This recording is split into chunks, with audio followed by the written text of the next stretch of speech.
Welcome to Conversations Live.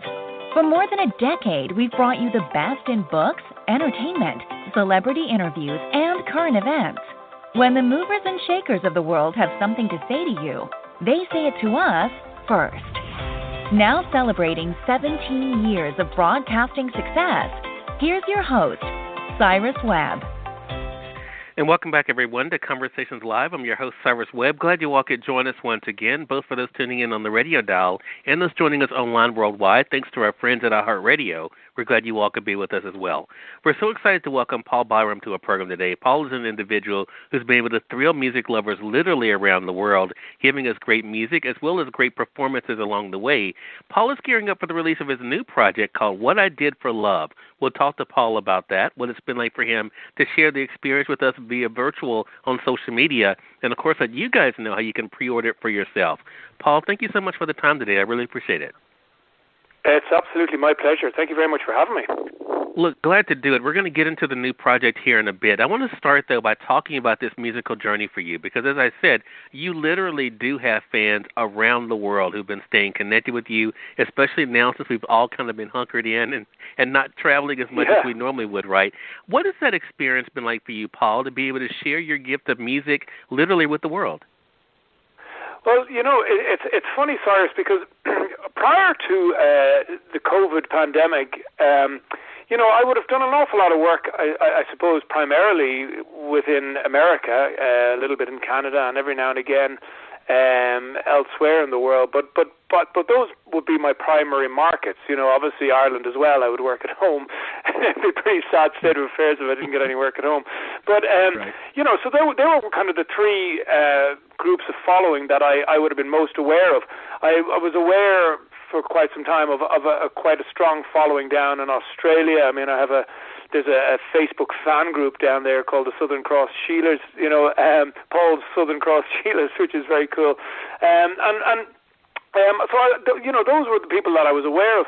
But it was during the pandemic and doing the online kind of performances on stages and doing kind of online chats on Facebook and you know, doing different things like that, being, I suppose, more visible and more audible online, I was noticing more comments and following coming from different parts of the world that I would never in a million years have thought of, like Norway and Finland and Germany and you know, places like New Zealand and you know, as I said, the list is quite remarkable as to where some of the fan base has grown.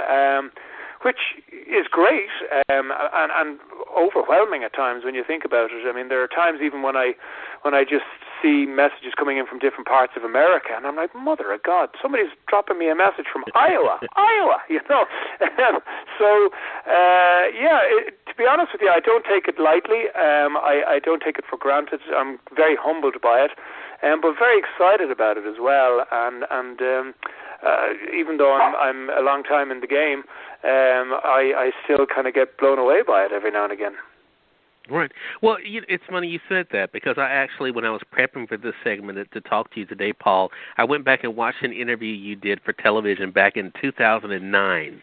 And you were, right. You know, at that time you were gearing up for a performance. And I thought, wow, I mean, what a joy it must be to be able to wake up every day and to do what you love. Have you always known that music was your gift, Paul?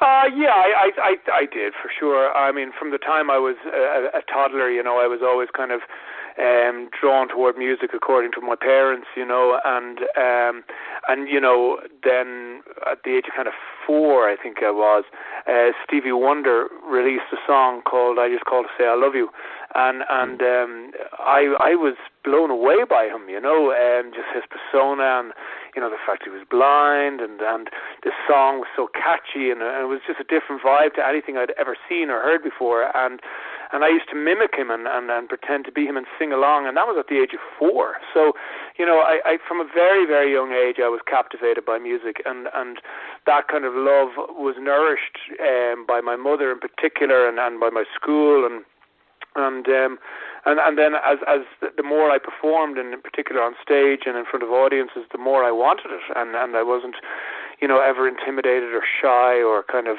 nervous. I just wanted more, and so as the years went by, and I suppose I realized I was half decent, I decided that was very much where I wanted to go and what I wanted to do, you know. Yeah. And you've definitely been able to do that. I noticed our radio audience here, you mentioned Iowa earlier. Our radio audience is actually in Mississippi, Paul. Oh, wow. And they're and they're going to be hearing your single "You Raise Me Up" at the end of this broadcast. So I want to talk about that. I mean, talk to us about those wow moments, because you mentioned getting these messages. I mean, but you really have become a worldwide phenomenon. That is not any way a stretch of the imagination. I mean, is that easy for you to wrap your mind around, that literally there are people around the world who know who you are? Yeah, look, I to be honest with you, Cyrus, I don't give it a huge amount of thought, and because there's always artists that are bigger and better than you, and you know, there's always an element where you just have to kind of, I suppose, just focus on what you're doing and stay true to who you are as a person, and I think you could get bogged down by that, and you could almost start believing your own hype, and much and all is very flattering to hear your compliments. You know, I in many respects, I look at it as what I do. It's my job. I bring some joy to people. I mean, I bring comfort to people sometimes with the style of music I sing. I mean, this morning, for example, here in Dublin, I was asked to sing at a stranger's funeral, and I was very happy to do so. And you know, music brings great comfort and great joy to a lot of people. So, you know, I find that to be my job, and so I don't really dwell on it too much, and I certainly don't look for any credit on it. You know, this is what I do. I mean, I'm not curing cancer. I'm not doing anything like that. You know, and there's people out there that are working the front line, and there's people that are totally anonymous, and they deserve far more credit than I ever will. You know. Got you. A point that's well taken, and I think that's one of the reasons why your fans appreciate you so much, is that you make things bigger than yourself, and I think that is such a powerful thing. I want to say, for those who are just tuning in, though, either on the radio side or online, you're listening to Conversations Live. We're excited to welcome Paul Byrom to our program today. Paul is gearing up for the release of a brand new project, which you guys can pre-order now, called What I Did for Love. We're about to talk to Paul more about that. But Paul, you know, outside of music, and I think music and entertainment has been one of the things that we've leaned on more this year, because of the way the world has been situated, because of everything that's kind of united us through this pandemic. You have not been immune from that. You even shared on Facebook, I noticed when I was prepping for this, some photos of you, recording. Has music kind of been that safe place for you during this time?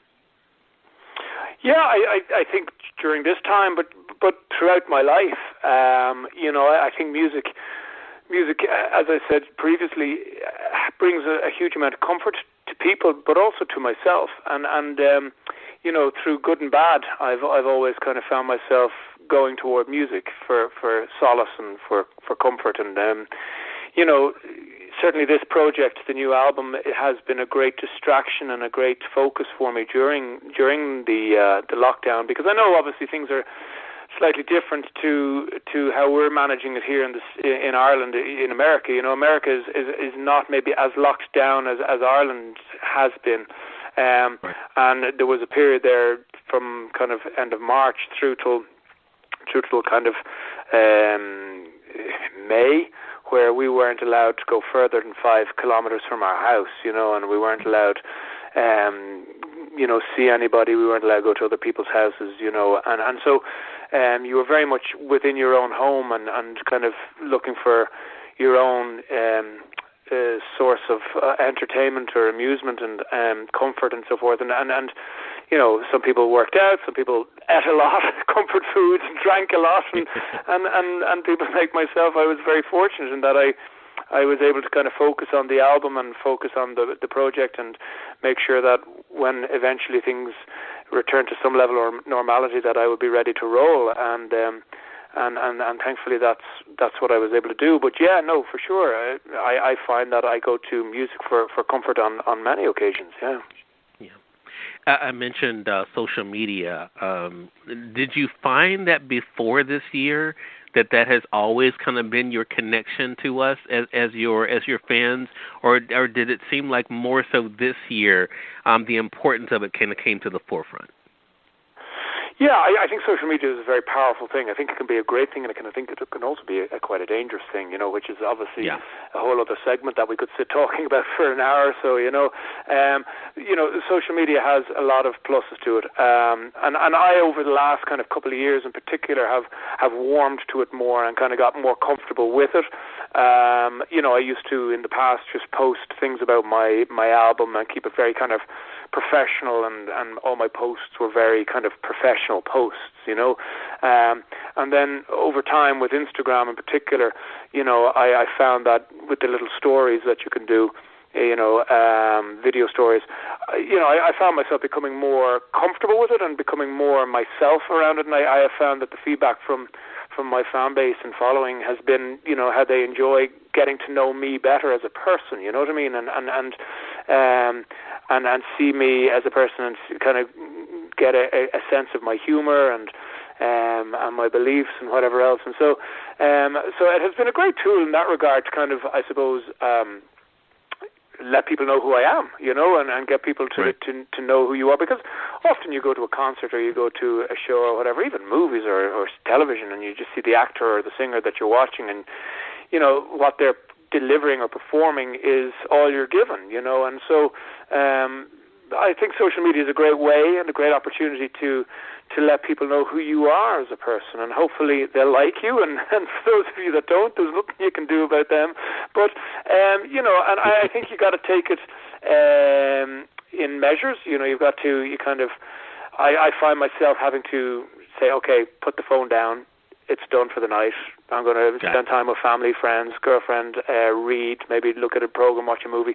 It's important, I think, to limit your time on social media as well, because it can be all-consuming, and you can end up watching and reading comments that are left all positive, but it might only be one or two negative comments, and you get eaten up by that negative comment, and it can, really hurt, or it can upset you, or, and I don't think people even realize that when they post a negative comment, that the person that they're writing about can often see that comment and can be affected by it, so I've had to kind of juggle my way around that and navigate my way around that, and understanding social media and taking it for the good and the bad, Right. Great points there, and I think, but I think the point that you made that I really like, Paul, there is that, being able to step away, because there is a world outside of it, and I think to be able to enjoy what's in front of you is definitely so important, which leads us back to what I did. Cyrus, I read an article recently, sorry to cut across you, but I read an article recently on the National, National Geographic, I think it was, anyway, but and it was basically about walking your dog. And I'm a dog lover, I have a dog myself, and I walk the dog every day, and they were saying that an awful lot of people are missing an opportunity with their dog, to bond with their dog, because if you walk your dog, you notice every now and again he looks up to you, he looks back, and if you've got your head in the phone whilst you're walking, you're missing an opportunity to bond with your dog, which I thought was really, really interesting for any dog lovers that are listening. Even little things like that, when you go out for your walk, just put the phone away. Enjoy the walk, take it in. I just thought that was an interesting article that I thought I'd share with you. Yeah, I mean, that is a really good point, and I think, again, it goes to, the importance of the world around us, for sure. I was just going to say, to go back to what people are gearing up for, and that is the release of this new project, What I Did for Love. Talk to us about the project, Paul. How did this particular album that you're getting ready to release, how did it come about? Well, so the album, to be honest, was it had been a while. It's nearly 7 years since I've released an album, and that is just far too long. I mean, normally I would have released an album every couple of years, and 7 years, I was like, really? Is it 7 years? And there was a couple of reasons for it, I suppose, but primarily that all the albums that I've released up until this point have been with an orchestra, like real musicians. There's none of this computerized sound on it, and I've always prided myself in that. So, I always kind of tried to maintain that standard. And, of course, the game has changed so much. The music industry has changed so much that that CD sales and in particular aren't as high as they used to be, you know. So generating, especially as an independent artist, you know, generating funds in order to record an album could be quite tricky unless, you know, you're actually generating funds from the sales of an album. So obviously with the likes of Spotify and all these streaming services that are out there, you know, people can enjoy these albums for nothing, you know, and you can end up spending a fortune making them as I do, and I suppose just, you know, one year rolled into another, and I was kind of going, I must release an album, and I had, you know, I always like to have a clear idea as to what the album would be.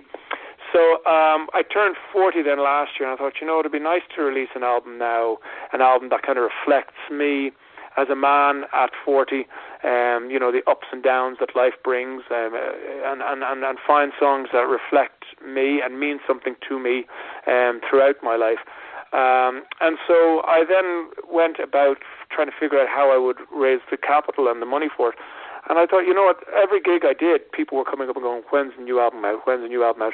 So I said, you know what, I'm going to put it to the people. So I did a kind of a fundraising online for it, you know, and people wrote in behind it very generously. That people understand nowadays that albums cost a fortune and to make, and of course everybody's listening to them for free. So I think people are understanding that. And I was really nervous about doing that and going about it that way because, you know, pride, and you're going, how will I be perceived? And, you know, are people going to mock me for this, or are people going to want to do this? And needless to say, I only got positive feedback and a huge support from people all over the world, as I said. So we generated the funds. So this album is by the people, for the people, for want of a better phrase. And it's 13, maybe 14 tracks of basically songs that I think represent me as a person, and songs that have a meaning in my life. They're primarily kind of musical theatre pieces, but there are a few songs there that are mainstream and crossover, and you know, the best way to describe it, I suppose, is a classical crossover album with a 63-piece orchestra on it. We went and got the Prague Philharmonic to play on it. So it's probably, I hate to say it, but it's possibly the last of the big orchestra albums I'll do, because financially it's huge to do that. And I think, you know, I've finished my vocals there this week for the album, and I quite confidently can say it's probably going to be my best album to date. Certainly I think the most commercial album. I think you'll probably know 95% of the tracks on the album. You may not know one or two, but by and large you'll know them all, and I hope they'll resonate with people, you know. Right.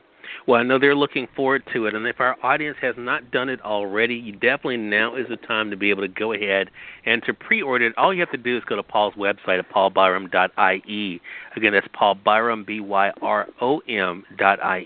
You can also go to his Facebook page, Paul Byrom Music, there to be able to find the link there too, and also stay connected with all the great things that Paul has on the site, including merchandise as well. Paul, I have to say I'm very honored that you came on the program today. I really appreciate you sharing a bit of your story, and looking forward to enjoying the music on the new album. Well, thank you, Cyrus, and I genuinely appreciate the support from the likes of yourself. It's important to support the independent artists, the small guys as we call ourselves, and we wouldn't be able to do what we do unless we had the support of the likes of yourself. So thank you for that. I do appreciate it. Well, look, the pleasure is definitely all mine, and I think, you know, for our audience, they definitely appreciate your taking out the time. Again, Paul Byrom has been our guest, everyone. I have to thank our mutual friend, Valerie Porter, for setting up this chat with us for today. Valerie's great. Yes, she definitely she's a great is. Lady. And we thank your audience for tuning in to another great segment of Conversations Live. Until next time, I'm your host, Cyrus Webb, saying, as always, enjoy your day, enjoy your life, enjoy your world. Thank you all for choosing Conversations Live. Let's make today amazing. Take care.